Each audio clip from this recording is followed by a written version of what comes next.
Tonight on an all-new 2020, that major American university, FSU, famous for Seminole football, now famous for a brazen murder. He's inside the car. He's got blood all over his head. The mysterious killing of a prominent law professor. Murdered in a bizarre mystery.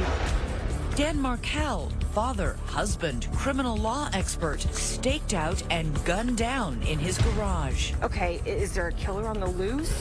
Tonight, 2020, right there as the case reaches a major new turning point. There was definitely a sense like no one was ever going to catch these guys. Surveillance video of a mysterious green Prius hunting the victim. The people who were there right at the time of the murder. The police tapes of his ex-wife in a bitter divorce. My ex-husband caused me a lot of grief. I would never do something like this. But would the dead man's in-laws? He said, I looked into hiring a hitman and it was cheaper to get you this TV. Their hobby is hating Danny. They hated Danny, really. They hate Danny.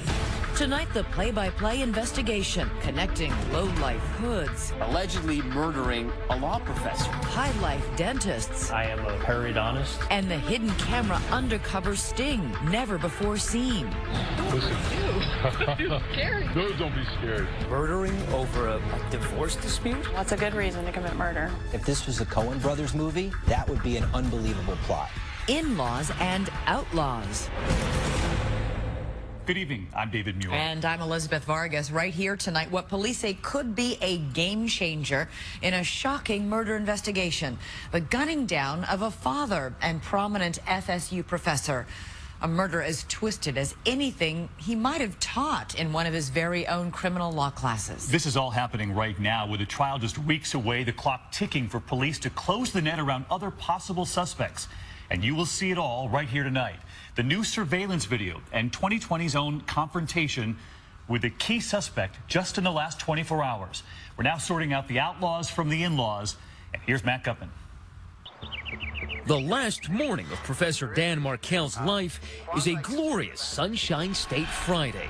At about 9 a.m., he leaves his Tallahassee home beside the trees dripping with Spanish moss with his two kids in the back seat of his Honda Accord.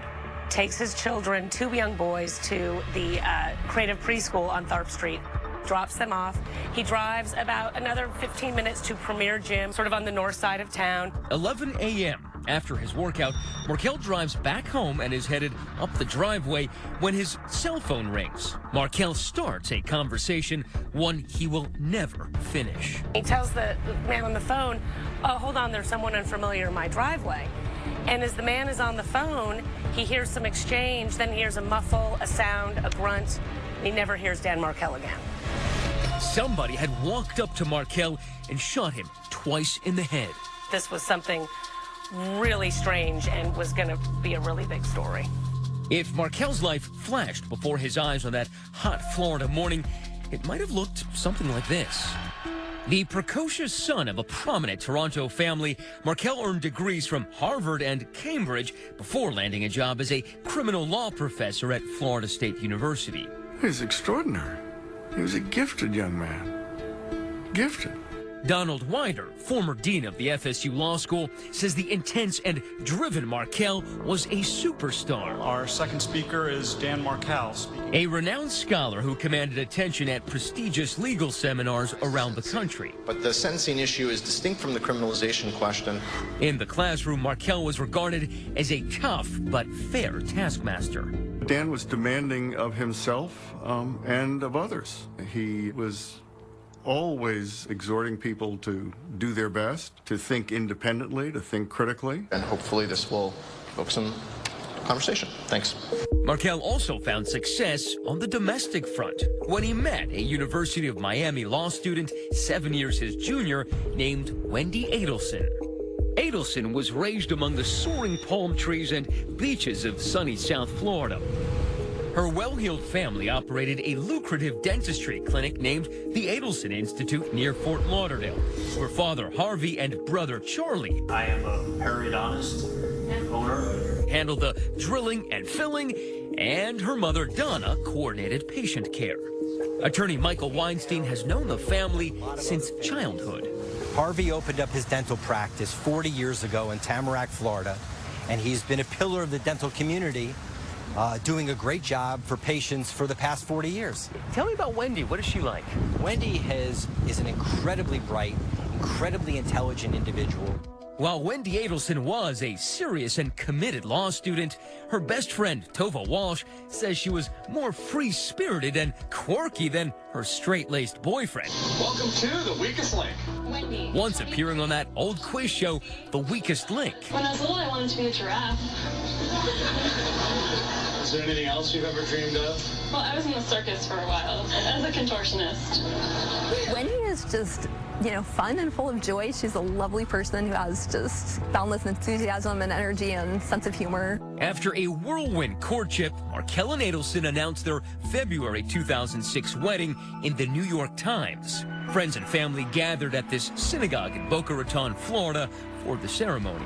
It was a beautiful and very elegant affair. Wendy looked gorgeous. Dan's friends and Wendy's friends were all there and celebrating with them. The newlyweds settled in Tallahassee, where Wendy also got a job at FSU as a clinical law professor specializing in human trafficking issues. We had 2 previous clinics, and this is the 3rd one coming on board. I think she did a great job. Very poised, capable, professional, competent, articulate. Life seemed blessed for the 2 lawyers in love, especially after the arrival of 2 children. To their many friends in the Tallahassee area, like Alex and Maya Greenberg, it seemed like Dan and Wendy had it all. We went to dinner once at their house, and we left kind of going like, almost feeling inadequate. Like, because they were dancing and singing and happy, and they're just very affectionate. I mean, they called each other the Bears. Mr. Bear was Danny, and Mrs. Bear was Wendy, and that was their thing. Despite the lovey-dovey front, it turns out Wendy's passion for Papa Bear Dan had long ago gone into hibernation. In this podcast she later recorded, Wendy laid bare her feelings for her overachieving husband. Thought I could cheat the system and marry a man I lacked passionate love for. Our marriage dissolved after the children arrived, as the loneliness of being married to someone that didn't view me as an equal crept in. Despite her own impressive career, Wendy says that Dan was constantly belittling her achievements, refusing to even read her passion project, a novel she wrote. I mean, he didn't like fiction, so why read my novel? It was logic, not a lack of love.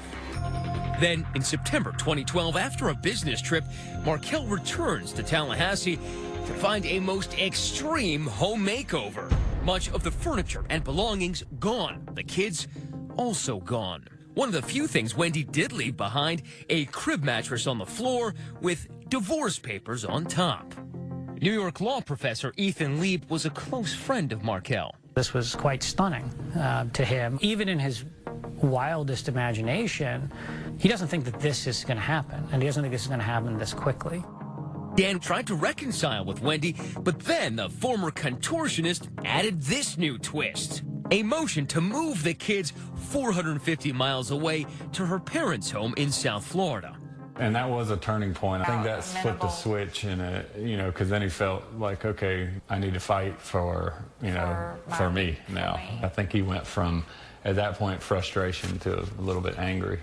Dan successfully fought the relocation, but now the gloves were off. In colorfully worded briefs, he attacked Wendy for the Pearl Harbor-style separation and her Visigoth-like sacking of the marital home. Then, in March 2014, Markel launched an offensive on another front, the mother-in-law. In court papers, he demanded that Donna, Wendy's mom, stop having unsupervised visits with his kids after they told him, "Grandma says you're stupid," and "Grandma says she hates you." Yet in this emotional wasteland, new romance found room to bloom. Wendy started dating a fellow FSU professor named Jeffrey Lacasse. And Dan also found a new legal eagle to be his romantic co-counsel, a prominent New York law professor. And I said, "You have a girlfriend now? You're having fun in life again? You're smiling a lot? You have to start celebrating those things and walk away from this negativity." And he walked away from that conversation saying, "You're right." But on July 18th, right after his morning workout on that beautiful summer's day, he'll be shot down in his driveway. His next-door neighbor calling 911. His driver's side window is shattered, and he's battered and can't answer. He's inside, the car is running, and he's got blood all over his head. He's not responding to me. When we come back, Markel's ex-wife is the first person police bring in. She's all tears and fears. So I understand why I wouldn't be the person you would think would do something. When 2020 returns. The mysterious killing of a prominent law professor. Murdered execution style. Shot and killed inside his home. Even by Florida standards, the shooting of law professor Dan Markel is a shocker, a brazen assassination that has residents of his prosperous Tallahassee neighborhood quaking in their tasseled loafers. It's absolutely not the kind of neighborhood where you would ever see something like this happening at 11 a.m. on a Friday morning. The scene on Prescott Drive, grisly. Markel shot twice in the head, breathing, but barely alive. So far, there are no good leads. He was shot in this quiet Benton Hills neighborhood. It would seem like this broad daylight shooting, and whoever had done it was gone. Markel is rushed to a local hospital. The cops soon locate ex-wife Wendy Adelson, who is still living in Tallahassee. They take her into this interview room where they tell her what happened. There was a shooting at your ex-husband's home. Daniel, all right, has been taken to the hospital. He's not going to survive. Oh my God. Okay?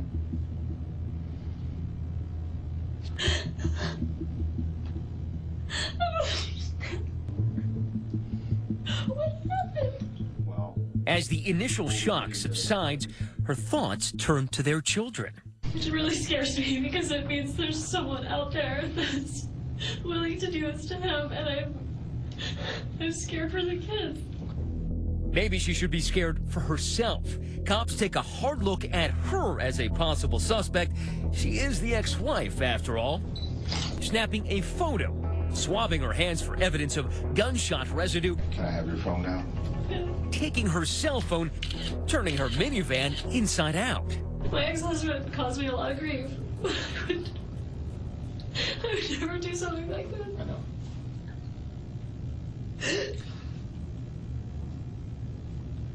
And it's good. So I understand why I wouldn't be the person you would think would do something, but... Well, we have to work just as hard to eliminate it's people. fine. I want to figure out... Adelson tells police she was at home in the morning waiting for a TV repairman, then went out to buy a bottle of booze for a party. After that, she met some friends for lunch. Police, meanwhile, find no evidence of a break-in at the Markel home. Somebody, for some reason, wanted Dan Markel dead, but who? Right after the shooting, police didn't have much to go on, but they did get one lead. The neighbor who called 911 from that house told them that he saw a light-colored car that looked like a Prius back out of the driveway and head down the road. You said there was another vehicle that you saw driving away? Yes, and it left the scene rapidly. It looked sort of like a Prius. Tallahassee police quickly begin a door-to-door search for any sign of the car on security cameras. 5 days later, they get a hit, releasing this grainy photo of a Prius. Now in Tallahassee, you know, a Prius and Subarus are a dime a dozen. So, I mean, there are an awful lot of Priuses around here. While investigators hunt for that eco-friendly vehicle of interest, they are also digging into every aspect of Markel's life. We thought maybe it could have been a disgruntled former student. It could have been someone who disagreed with his ideas. Nervous faculty at FSU wonder, could his death be tied to the campus? They just thought, my God, this happened to one of us, and another one of us might be next. I walked out of my office one Sunday, but next to me was a metallic green Toyota Prius, and I confess that sent a shiver up my spine. About 15 hours after he is shot, Dan Markel is pronounced dead. The devastating news spreads quickly. I shot up from bed. I was shocked, devastated. I literally could not comprehend that had happened to him. His many friends and family gather to grieve the loss of this young father and brilliant legal scholar.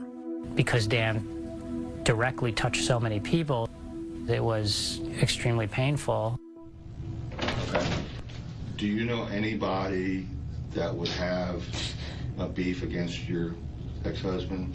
Back at police headquarters on the day of the shooting, it seemed Wendy Adelson was off the hook, and she and the investigator engaged in talk of whodunit. Who would do this? I don't know. That's why you're here, and that's why we're talking. She proceeded to tell police about that FSU professor, Jeffrey Lacasse, the other man in her life who she lately had a falling out with. He didn't like Danny because Danny hurt me. She said Lacasse, who you might have noticed bears a striking likeness to Markel, was no fan of her ex. So I see why he's a good suspect. It's like, what if it's Jeff? Like, then I did this by asking for some time away from him. I made him crazy. 2 nights later, police asked Lacasse to come down to the station. Your name did come up, because you were associated at some point with Wendy. Of course. Without hesitation, the professor professes his affection for his former flame. I was in love with this girl, man, so it's hard. She really has this charisma, this sexuality, and so, you know, you throw yourself in front of a bus for this girl. And you've never had any kind of physical contact with Danny? No. I'm surprised you guys didn't call me earlier, though, because I probably said 100 times in public that I like to kick his ass, because he kept, like, really making Wendy suffer and things like that. Right. But no, I would never. I'm a professor, and I'm not going to do anything like that. No. He tells cops he was hundreds of miles away at the time of the murder. I stayed at a really crappy Days Inn, maybe 20 miles south of Atlanta. Lacasse's story checks out, but he's not done talking. In fact, far from it. I have something I want to tell you, but I want it off there. I'm more concerned about my safety with what I'm going to tell you. Danny Markel just got killed, and I don't want to be next. I'm sorry if that sounds paranoid, but I do have some ideas. Over the course of 3 lengthy interviews, he paints a portrait of profound Adelson family dysfunction. The whole family's real weird. Something's up with this family. He tells police they should focus not on Wendy, but on her parents and her brother Charlie, who run the family dentistry business in South Florida, and had come to think of Dan Markel as a stubborn obstacle to Wendy's happiness. The family desperately wants her back in South Florida. Mother, father, and she has a brother. They hate Danny in a way I've never seen. This kind of obsession. Like their hobby is hating Danny. But I could just say, I would be investigating Charlie Adelson. No, I don't know if he did this. If you're looking at somebody, don't miss him. Soon, police discover Lacasse isn't the only one raising concerns about Wendy's family. They hated Danny, really. They hate Danny. Markel's friends, Alex and Maya Greenberg, tell police all about Dan's troubles with his in-laws. I think they were mean. I mean, to do some of the stuff that they did during this divorce with Danny is just not reasonable. Even Wendy Adelson herself acknowledges her parents' hatred for Markel. My parents have more reason to dislike Danny than almost anyone else. He hurt their daughter. They're very angry with him. But even my family, who felt like I had been mistreated, would never do something like this. Never. And for all the talk of Wendy's family, they were nowhere near Tallahassee on the day of Markel's murder. The cops are laser focused on tracking down that mysterious green hybrid, and for many months, the case goes cold. All that we knew was that he had been shot in his garage, that there was a Prius-like vehicle that was seen leaving the scene, and that was it. Coming up, something as banal as a toll transponder of all things would lead police hundreds of miles away, far from the FSU quad, to the bloody streets of gangland Miami. The hunt for the killers in 2020 returns. 2020 continues with more of In-Laws and Outlaws. May 2015. It's been 10 months since the murder of Dan Markel. His ex-wife Wendy Adelson and their 2 kids have moved to trendy tropical South Florida. Wendy has started a new chapter in her life, enrolling in a creative writing class. 10 months ago, someone killed the father of my children. Listen to this podcast recorded for the class as Wendy, in a deadpan delivery, first describes the demise of her marriage and then her ex. First we got divorced, and then he got murdered. In casual conversations, I don't know whether to call him my ex-late spouse or my late ex-spouse, except that late ex-spouse sounds like latex spouse. Wendy may be talking about Dan Markel's death, but his grieving parents have never spoken publicly. They asked their attorney, Orrin Snyder, to talk to 2020 on their behalf. How important is it for them, for authorities, to find Markel's killer? Well, I would say it's impossible for them to move on until the killers and all those responsible for this brutal murder are held accountable. With the Markels fully behind them, the police leave no stone unturned in their efforts to get more information on that green Prius that the neighbors saw leaving the scene of the crime. Police have already looked at every security camera in the area, but then an enterprising investigator decides to check out the cameras installed on the city buses. Bingo! They find this video of what they believe is the suspected green Prius.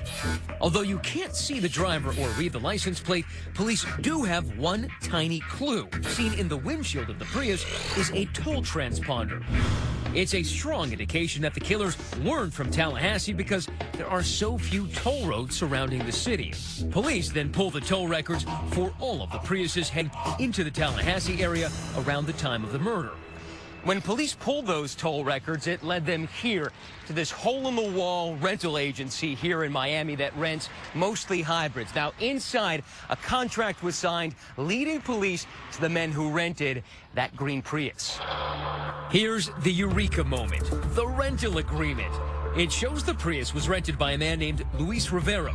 Using the listed cell phone number, police are quickly able to confirm Rivera's identity, and it turns out he is very well known to authorities.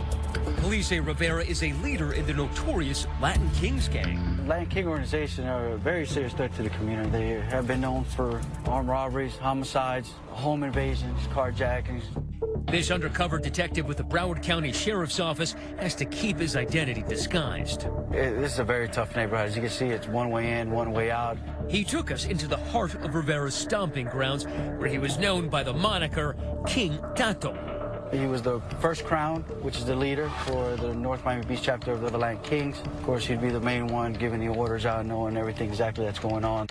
And there's another lead on that rental contract, a man identified as Rivera's brother. The listed cell phone tracks back to this man, Sigfredo Garcia of North Miami. Garcia is no gangbanger, but he is a childhood friend of Rivera's who's also had numerous run-ins with the law. Having both men's cell phone numbers is like hitting the jackpot for investigators. Every ping on a cell phone tower, every call, every text yields a play-by-play of their movement. And police say that data showed that in July 2014, Garcia and Rivera set out on a fateful road trip from Miami to Tallahassee in that Prius. Wednesday, July 16th, cell phone records show the Prius heading up I-75 on the 7-hour drive towards Tallahassee.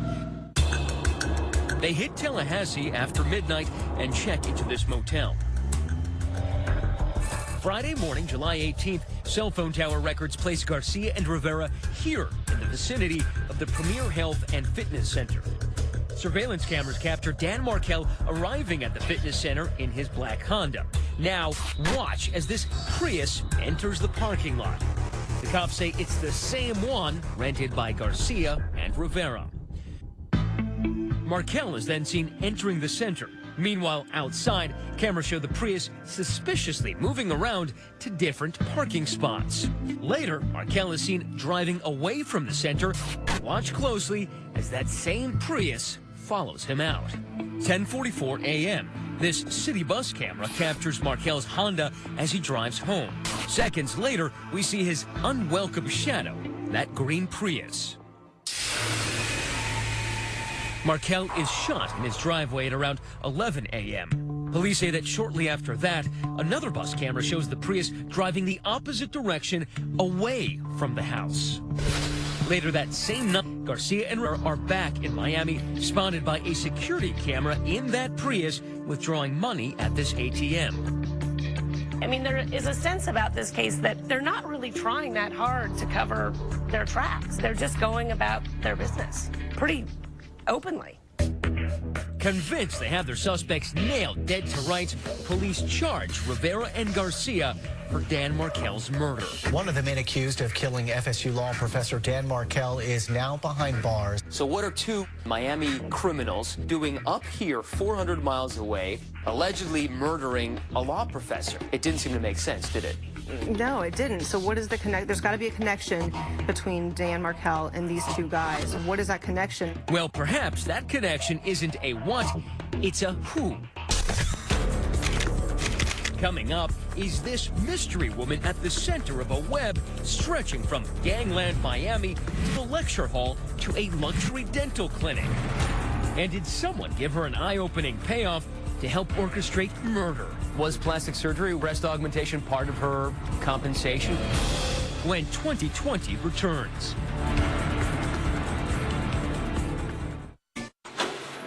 Two years after the cold-blooded killing of Dan Markel, finally a huge step forward in this case. Two South Florida men, Sigfredo Garcia and Luis Rivera, are charged with Markel's murder. Both have pleaded not guilty. It's a dramatic breakthrough in the case, to be sure, but anchor Abby Maurer of ABC 27 News says there's still a huge unanswered question. Sigfredo Garcia and Luis Rivera down in Miami, what do they have to do with Tallahassee? What do they have to do with Dan Markel? What is the relationship between them? Answer? None. Police can imagine only one motive for these two known felons to whack a noted law professor: money. We can provide additional information regarding this investigation. This June, police say they've finally cracked the mystery. In a stunning twist, police say they've linked the two alleged killers to none other than Wendy Adelson's family, who run that successful dental clinic. And it just so happens that someone who's on the family payroll is linked to the accused killers. It's this woman, Catherine Magbanua. Now, get this, she's the mother of Garcia's two children. And police discover she is dating Charlie Adelson, Wendy's brother. Well, it's a heck of a coincidence. It is a heck of a coincidence. State Prosecutor Georgia Kappelman says investigators believe the plot was hatched because the Adelsons were desperate for Wendy and the kids to move down to South Florida. And Dan and his legal briefs were standing in the way. The working theory of the case is that the reason for this homicide was due to the bitter divorce that was ongoing. But murdering over a divorce dispute? I mean, what's a good reason to commit murder? Who killed Florida State University professor Dan Markel? They're looking at his ex-wife's family. Needless to say, the news of the Adelsons' suspected involvement rips through Tallahassee like a hurricane. What was the reaction? Completely shocked. And the possibility of the Adelson family being connected to this, that just blew everybody's mind. How is this possible? How is this kind of a case, this kind of a crime happening in this town? The family had no involvement whatsoever. So far, none of the Adelsons have been charged with a crime. And down in South Florida, Charlie's attorney, Michael Weinstein, scoffs at the very notion that his buddy could be behind Markel's murder. He's a really easygoing, laid back, have a beer, relaxed kind of guy. Did Charlie Adelson have anything to do with Markel's murder? No. He's being looked at because of the fact that he had a dating relationship with Catherine. I'd be naive to sit here and say that there's not a connection because Catherine worked at the Adelson Institute. However, there's no evidence that he solicited any type of murder. None. But there is an almost uncanny connection that the people who were there right at the time of the murder in a car that sure looks like the car that was seen leaving the crime scene is traced back to a man named Garcia, who is the baby daddy of his current girlfriend at the time. And if this was a Coen Brothers movie, that would be an unbelievable plot. But we don't live in a Coen Brothers movie. And as I sit here today, I haven't seen one scintilla of evidence of any money changing hands. But police say they have. An affidavit released just last week asserts that Magbanua made cash deposits of about $44,000 after Markel's murder. Police say she then started receiving paychecks from the 𝐻𝐮 Institute, signed by Wendy's mother, Donna, totaling another $13,000. Was that payroll or a payoff? Police say the two accused hitmen, Garcia and Rivera, seemed to be spending big time right after Markel's murder. And they both made some cash purchases of some vehicles, motorcycles, and that kind of thing after the homicide. 𝐎𝐮-𝐰𝐬 is Garcia's attorney. Where did he get the money to buy the toys that he allegedly bought because he got money for the murder? Well, I don't think he got it from Charlie Adelson, I'll tell you that. Where'd he get them from? I don't know. I'm saying that there's a lot of money movement in South Florida, and, you know, money floats. To single out Sigfredo Garcia and say, where did he get all this money? I mean, just like everybody else. And not everybody else is accused of being a contract killer. But prosecutors allege there was one other big-ticket item that was purchased, or maybe it was two, here in this upscale Coral Gables suburb of Miami, inside this office. It belongs to Dr. Leonard Raudner, voted Miami's best plastic surgeon. His specialty, breast enhancement. He's performed over 20,000 of them, even calls himself Dr. Boobner. Police say a confidential witness told them that 𝐬𝐬 got a pricey breast job from the good doctor just 3 months after Markel's murder, and that Charlie Adelson allegedly picked up half the $6,000 to $7,000 tab. 𝐬𝐬 declined to talk to 2020. Was plastic surgery, think about this, breast augmentation part of her compensation for hooking the Adelsons up with Garcia? Think about what what they're trying to say here. Do you think my client would want the mother of his children, the woman that he loves, to get breast augmentation from Charlie Adelson and then have Charlie Adelson enjoy the fruits of that labor? I mean, come on. Between the accusations of a breast job payoff and the Fargo-esque image of Prius driving hitmen, prosecutor Kappelman says this sounds like a murder plot concocted in Hollywood. It sounds outlandish. Sounds like good TV. You might think so too, so stay tuned because the cops are about to produce some must-see video of their own starring the mother-in-law. She's going to be wearing green, black, and white top. Going undercover, beard and all, to try to build a case against the Adelson family. Excuse me, Mrs. Adelson? How you doing? Just want to give you this. 2020 continues with more of In-Laws and Outlaws. Rewind. Go back to the July afternoon when Dan Markel was gunned down in his garage. You'll recall that his ex-wife, Wendy Adelson, was brought to the local cop shop that day for the grim news. I'm sorry. I don't know who would do this. Okay. Danny didn't treat me very well, and I'm so scared that maybe someone did this. Not because they hate Danny, but because they thought this was good somehow. Okay. Do you think someone would do this for your benefit without asking you? No. What good? But that question gets Wendy thinking. About who? Big brother Charlie, and the eye-opening comments he'd been making after he bought her a TV. Listen to this. You know, it was always this joke. He said, I looked into hiring a hitman and it was cheaper to get you this TV. It was my divorce present. Okay. Such a horrible thing to say. Well, do you think that this guy Charlie would even be capable of doing something like this? No. Let's just talk. He's the Joker. Okay. But by the time Wendy related the story to her boyfriend, Jeffrey Lacasse, he says there was nothing funny about it. Remember, he planted the seed, telling police how much the Adelsons hated Markel. Here's how he remembered it. She told me that Charlie had looked into having Danny killed in the summer of 2013. She meant it dead serious. Said it would cost about $15,000. $15,000? That's right. Had Wendy ever even hinted that she suspected one of the family members? No, I mean, she's never indicated to me any, suspicion that her family members were connected. Tova Walsh is Wendy's best friend. She, like you, like me, sees the coincidence and is horrified by it, but is not, it's something that she can't imagine could be the case. But the cops sure did. Black shorts. Setting up an elaborate scheme with the goal of rattling the Adelsons. This is a rare inside look at a sting operation. The target, Wendy Adelson's mother, Donna, who police suspect could have been in on a plot to kill Markel. This exclusive video shows her on the street in Miami Beach, completely unaware of what is about to occur. Excuse me, Mrs. Adelson? That bearded man comes face to face with Donna. He's actually an undercover agent wearing a body camera. Listen. You're scary. No, don't be scared. Delivering a veiled threat, he's posing as the brother of Luis Rivera, one of the alleged hitmen. He's pressing Donna for payment for services rendered. And I want to let you know that my brother, he helped your family with this problem you guys had up north. He's going through some rough times, and we want to make sure that you take care of what he's going through. Donna's response is barely audible. Well, this will explain it. Thank you. He has the paper, they're walking away. The bait is set.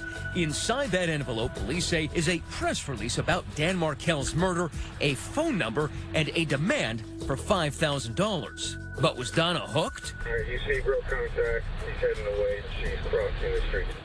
To 𝐎𝐮 Garcia's attorney, the video only proves that the investigation has become a fishing expedition. Why else would they do something like this? Because they want to catch lightning in a bottle, because they don't have that yet. But police say the ruse works.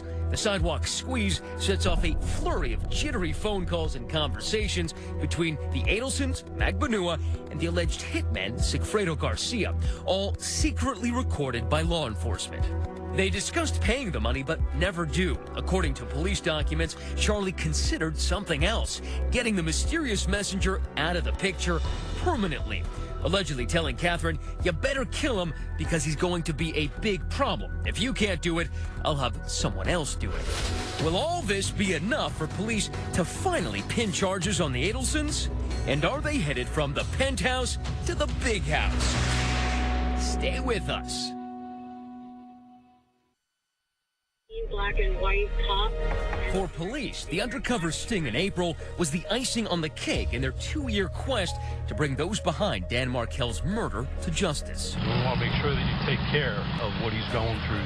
This May, police submitted these arrest affidavits against Charles Adelson and Catherine 𝐻𝐬, detailing the hidden camera encounter, the suspected payoffs, and those revealing police interviews. While police believe they have the goods to prove Adelson and 𝐻𝐬 are responsible for the murder of Daniel Markel, the prosecutor says it's not good enough. I don't have evidence to charge the Adelsons. I can't go on TV and accuse them of murder without that evidence. And right now, I don't have sufficient evidence to do that. But at the very least, there's probable cause for 2020 to ask Charlie Adelson a few questions.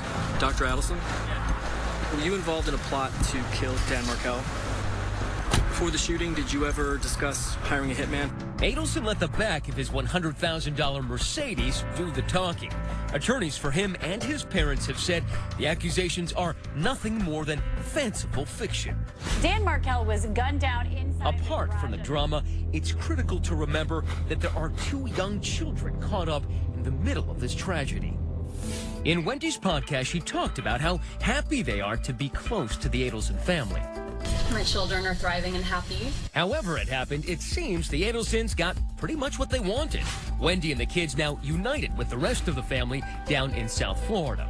But what about their other family, the Markels? Despite the cloud of suspicion over the Adelsons, Dan's parents say their priority will always be their grandkids. The family has done everything within their power to maintain a regular, ongoing relationship with the boys, including seeing the boys. Ultimately, the Markels are there for their grandkids and will be for the rest of their lives.